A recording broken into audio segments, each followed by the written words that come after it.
រឿងនេះហើយដែលរដ្ឋាភិបាលកម្ពុជាអត់ទាន់ធ្វើបាទឥឡូវព័ត៌មានបន្តទៀតនេះគឺតកតងនឹងដំណើរទស្សនកិច្ចរបស់លោកហ៊ុនម៉ាណែតទៅកាន់សហរដ្ឋអាមេរិកនេះបាទលោកហ៊ុនម៉ាណែតនឹងធ្វើដំណើរអមគណៈប្រតិភូកម្ពុជាមួយក្រុម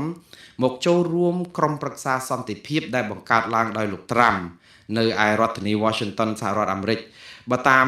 ព័ត៌មានសារព័ត៌មានអន្តរជាតិជាពិសេសគឺសារព័ត៌មានអាមេរិកដែលរាយការណ៍ជាច្រើនដែលបញ្ចេញព័ត៌មានដែលមិនប្រាប់ឈ្មោះឬក៏ប្រាប់ប្រភពឬក៏សុំលាក់ព័ត៌មាននោះក៏បាននិយាយថាយ៉ាងហោចណាស់ក៏មានប្រទេស20ដែរដែលនឹងចូលរួមកិច្ចប្រជុំក្រុមប្រឹក្សាសន្តិភាពដែលលោកត្រាំជាអ្នកបង្កើតនៅសេតវិមាននៅថ្ងៃទី19ខែកុម្ភៈនេះបាទសប្តាហ៍ក្រោយនេះឯងហើយការប្រជុំនេះគឺគោលបំណងធំបំផុតទី1គឺរកដំណោះស្រាយសន្តិភាពសម្រាប់តំបន់ហ្គាហ្សាបាទតំបន់ហ្គាហ្សាហ្នឹងគឺជាតំបន់ប្រទីនប្រទង់នៃចំនួនរវាងក្រុមប្រទេសអ៊ីស្រាអែលនិងពួកហាម៉ាស់ហើយនិងក្រុមប៉ាឡេស្ទី